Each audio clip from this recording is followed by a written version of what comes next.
నమస్కారం city news కి స్వాగతం. ముందుగా ముఖ్యాంశాలు.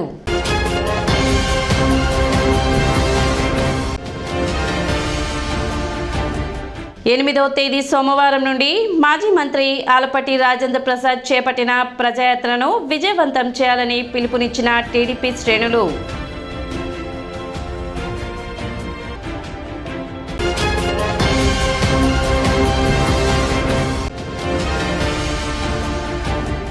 కొనసాగుతున్న మున్సిపల్ పారిశుద్ధ్య కార్మికుల సమ్మె.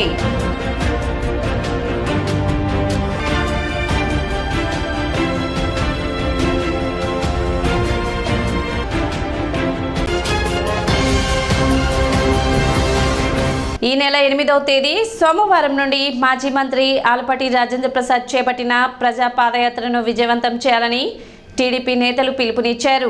ఆదివారం టీడీపీ కార్యాలయంలో ఏర్పాటు చేసిన విలేకరుల సమావేశంలో పాదయాత్ర వివరాలు వెల్లడించారు. 8వ తేదీ సోమవారం ఉదయం సంగం జాగలముడిలోని వినాయకుడి గుడి వద్ద పూజా కార్యక్రమాలు నిర్వహించి పాదయాత్రను ప్రారంభించడం జరుగుతుందని, నియోజకవర్గ వ్యాప్తంగా జరిగే ఈ పాదయాత్రను టీడీపీ శ్రేణులు ప్రజలు పాల్గొని విజయవంతం చేయాలని వారు కోరారు. సమావేశంలో టీడీపీ నాయకులు, కార్యకర్తలు పాల్గొన్నారు. రేపు సోమవారం ఉదయం 8 గంటలకి ఆలపాటి రాజేంద్ర ప్రసాద్ గారి పాదయాత్ర బాబు గారిని మరలా గద్దె నెక్కే వరకు కూడా ఆలపాటి రాజేంద్ర ప్రసాద్ గారు కష్టపడుతూ ఆయన ఎలక్షన్ ముందు వరకు కూడా పాదయాత్ర చేయాలని చెప్పిన ఆలోచనకు వచ్చారు. రెండోది, ప్రజల కష్ట సుఖాలు తెలుసుకొని రేపు నియోజకవర్గ స్థాయిలో అందరూ రాజా గారికి వస్తుంటారు, కలుస్తుంటారు. కానీ వారి ఇళ్ల దగ్గరికి వెళ్ళి వాళ్ళందరితోటి మాట్లాడి గ్రూపులుగా ఏ ఊరు వెళ్తున్నా కూడా మధ్యలో వాళ్ళందరితోటి మమైకమై మాట్లాడుతూ వాళ్ళ కష్ట సుఖాలన్నీ తెలుసుకోవడం కోసం ఆలపాటి రాజేంద్ర ప్రసాద్ గారు తలపెట్టిన పాదయాత్ర రేపు సోమవారం నాడు ఉదయం 8 గంటలకి జాగర్లమూడిలో బయలుదేరి జాగర్లమూడి నుంచి చేవవారిపాలెం మీదుగా అక్కడి నుంచి అంగల్కూతురులో ఆ రోజు నైట్ హాల్ట్ జరుగుతుంది. అంగల్కూతురులో మరుసటి రోజు ఉదయం మంగళవారం నాడు అంగల్కూతురు నుంచి మళ్ళా బయలుదేరి కోపల్య, కటివరం గుడివేడలో ఆ రోజున ఎరికల్పూడిలో. మరి ముఖ్యంగా గ్రామీణ ప్రాంతాల్లో అయితే రైతాంగం, కార్మికులు, కర్షకులు, శ్రామికులు, పట్టణ ప్రాంతాల్లో నిరుద్యోగులు, చేతి పని వృత్తి వాళ్ళు, వీరందరి సమస్యలు కూడా తెలుసుకోవడం కోసం రేపు ఉదయం 8వ తేదీ ఉదయం సోమవారం ఉదయం 8 గంటలకు జాగర్లమూడి నుండి ఆరంభమయ్యే పాదయాత్ర అంటే ఇదేదో రాజకీయ కోణంలో లేకపోతే సులభం కోసం కాదు, ప్రజల కోసం, ప్రజల యొక్క సమస్యలు తెలుసుకోవాలి. భవిష్యత్తు రాబోయే ప్రభుత్వంలో తెలుగుదేశం పార్టీ, జనసేన ఉమ్మడి ప్రభుత్వంలో ప్రజల యొక్క బాగోగులు ఖచ్చితంగా తీర్చాలనే ఉద్దేశంతో ప్రభుత్వం ఏదైతే చంద్రబాబు నాయుడు గారు సూపర్ 6 పథకాలు పెట్టారో ఆ సూపర్ 6 పథకాలను కూడా ప్రజలకి తెలియజేస్తూ, అది కాకుండా రేపు రాబోయే సంక్రాంతి తర్వాత ఉమ్మడి మేనిఫెస్టోలో కూడా ఇంకా అనేక సంక్షేమ అభివృద్ధి కార్యక్రమాలు కూడా ఇటు చంద్రబాబు నాయుడు గారు, పవన్ కళ్యాణ్ గారు ఇద్దరు కూడా సమిష్టిగా ఒక మేనిఫెస్టో.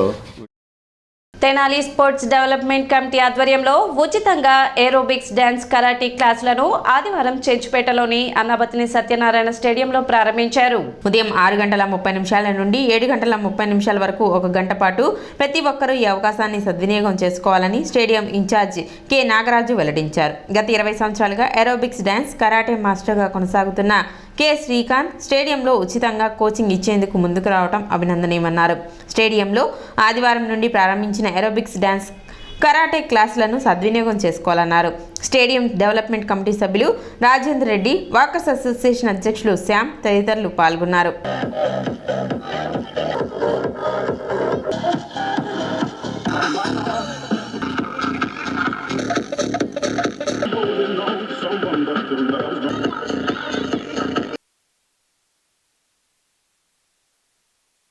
అన్నాబతిన సత్యనారాయణ స్టేడియంలో మరి స్పోర్ట్స్ డెవలప్మెంట్ వారి ఆధ్వర్యంలో ఏరోబిక్స్ అవగాహన సదస్సు మొట్టమొదటిసారిగా మరి అవుట్డోర్లో కండక్ట్ చేయడం జరుగుతుంది.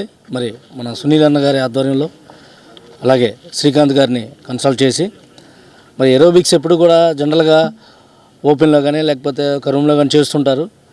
మరి మన స్టేడియంకి వచ్చేటువంటి వాకర్స్ కానీ అలాగే పబ్లిక్ కానీ వారందరికి కూడా ఒక అవగాహన సదస్సులాగా తెలియాలని ప్రతి ఒక్కరు కూడా దీన్ని ఉపయోగించుకోవాలి.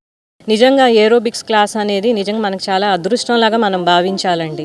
పోస్ట్ కోవిడ్ కాంప్లికేషన్స్ సఫర్ అయ్యే వాళ్ళు కూడా చాలామంది ఈ అవకాశాన్ని సద్వినియోగం చేసుకోవాలి. ఎందుకంటే ఈ కోవిడ్తో కొంతమంది సఫర్ అయి ఉన్న వాళ్ళకి ఏంటి అంటే బీపీలు రావటం కానీ, థైరాయిడ్లు రావటం కానీ, షుగర్, ఇలా బాడీ అబ్నార్మాలిటీస్ ఏమున్నా సరే వాటిని మీరు ఈ ఏరోబిక్స్ ద్వారా చాలా వరకు కంట్రోల్ చేసుకోవచ్చు. ఈ అవకాశాన్ని కూడా అందరూ ఉపయోగించుకోవాలి.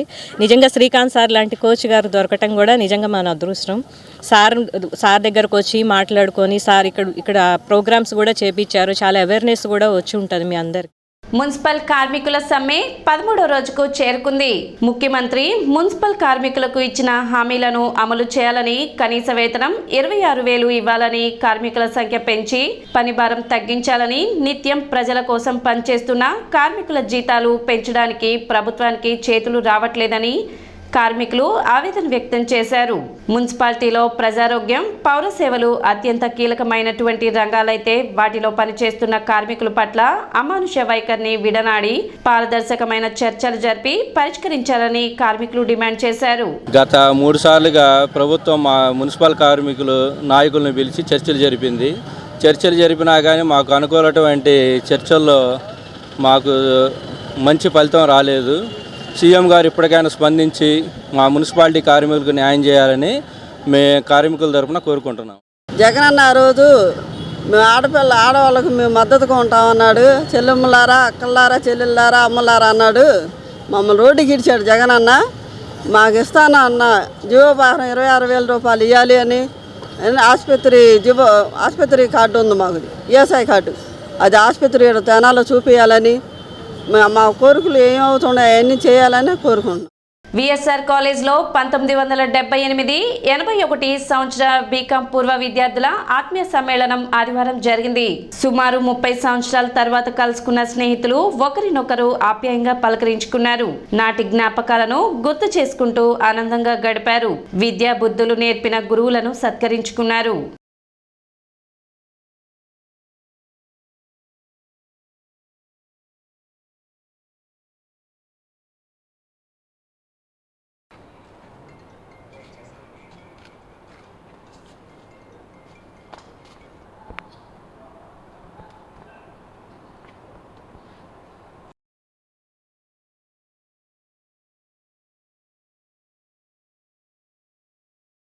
పంతొమ్మిది 1978-81 VSR college BCom batch students దాదాపు 80 మంది ఇక్కడ గోల్డ్ స్టూడెంట్స్ సమ్మేళనం జరిపి అందరూ కూడా చాలా ఊర్ల నుంచి, ముఖ్యంగా హైదరాబాద్ నుంచి మహిళామణులు కూడా చాలా శ్రమ కోర్చి వచ్చారు.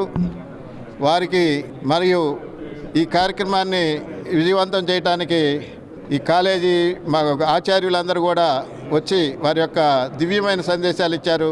సభ్యులందరూ కూడా 42 ఏళ్ళ తర్వాత ఒకరినొకరు పరిచయం చేసుకొని వాళ్ళ యొక్క కరచాలనంతో ఆనందానుభూతి చెందారు. ఇది అందరూ కూడా చాలా ఆనందంగా గడిపినటువంటి 1978-81 బీకామ్ బ్యాచ్. మేము అసలు ఇలా కలుస్తామని అసలు అనుకోలేదు. దీనికి ముఖ్యంగా గుప్తా గారు, తదితరులు, ప్రతాప్ రెడ్డి, జేపీ అందరూ కలిసి మమ్మల్ని అందరినీ ఒక యూనిటీగా ఒక వాట్సాప్ గ్రూప్ క్రియేట్ చేసి అందరినీ ఇక్కడ కలిపి తీసుకొచ్చి మా గురువులందరికీ కూడా మేము సన్మానం చేసుకొని మేమందరం చాలా ఏళ్ల తర్వాత ఆ పాత స్మృతుల జ్ఞాపకాలు కాలేజీ చూసి ఎంతో ఆనందం వేసింది. ఇంత ఇదిగా మేము అంటే జీవితంలో బహుశా ఇది ముఖ్యమైన ఘటన ఉంటుంది. పిల్లల పెళ్ళిళ్ళు, మా ఉద్యోగాల కన్నా కూడా ఇదే. మీలో చాలామంది ఉన్నతమైన పదవులు, సమాజంలో గుర్తించబడిన వ్యక్తులుగా, గౌరవించబడిన వ్యక్తులుగా ఇప్పటికే ఉండి ఉంటారు. వీరందరినీ మా అధ్యాపకులు తీర్చిదిద్ది క్రమశిక్షణతో, పట్టుదలతో, మొక్కవని దీక్షతో ఒక రకమైన విద్యాభ్యాసం చేసిన మా అధ్యాపకులు అందరూ రిటైర్ అయ్యారు. వారందరికి కూడా ఈ సందర్భంగా ధన్యవాదాలు తెలియజేస్తూ, మీరు సాధించిన విజయాన్ని వారి ముందుంచి దానికి కారణమైన మీ యొక్క పట్టుదల, మీ యొక్క క్రమశిక్షణ, వాటన్నిటిని గుర్తు చేసి వారిలో కూడా స్ఫూర్తి నిర్మించాలనేదే మా యొక్క ముఖ్య అభిలాష. చుండూరు మండలం పెదపూడి వంతెన వద్ద తెల్లవారుజామున 108 వాహనం కాలువలో దూసిపోయింది. ఈ ఘటనలో పలువురికి గాయాలయ్యాయి. నిజాంపట్నం గోకర్ణ మఠం నుండి తెనాలి వైపు వస్తున్న 108 వాహనం చుండూరు మండలం పెదపూడి వంతెన వద్ద తెల్లవారుజామున 3 గంటల సమయంలో మంచు ఎక్కువగా ఉండటంతో కాలువలో పడిపోయింది. అంబులెన్స్లో గోకర్ణ మఠం గ్రామానికి చెందిన బర్రి నరసింహారావు తండ్రి వెంకటేశ్వర్లు, భార్య లక్ష్మి, కోడలు రమణ ఉన్నారు. చిన్న చిన్న గాయాలు తప్పితే ప్రాణాపాయ పరిస్థితి ఎవరికీ కలగలేదు. అంబులెన్స్ టెక్నీషియన్ సురేష్కు పక్కటెముక ఫ్రాక్చర్ అయింది. డ్రైవర్ అంకమరావు అమర్తలూరు 108కి ఫోన్ చేయగా వారు వచ్చి అంబులెన్స్లో తెనాలి ప్రభుత్వ వైద్యశాలకు తరలించారు.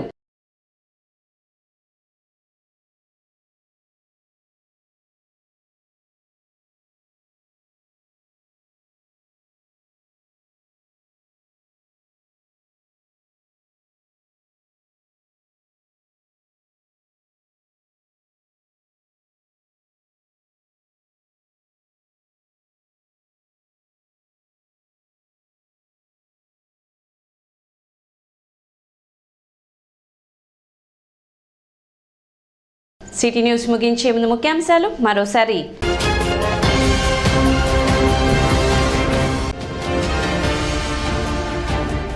8వ తేదీ సోమవారం నుండి మాజీ మంత్రి ఆలపాటి రాజేంద్ర ప్రసాద్ చేపట్టిన ప్రజాయాత్రను విజయవంతం చేయాలని పిలుపునిచ్చిన టీడీపీ శ్రేణులు.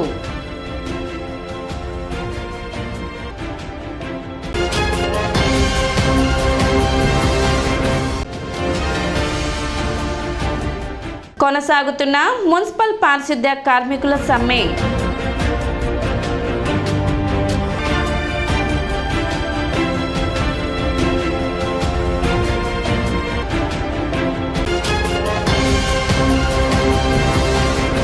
సిటీ న్యూస్ ఇంతటితో సమాప్తం. నమస్కారం.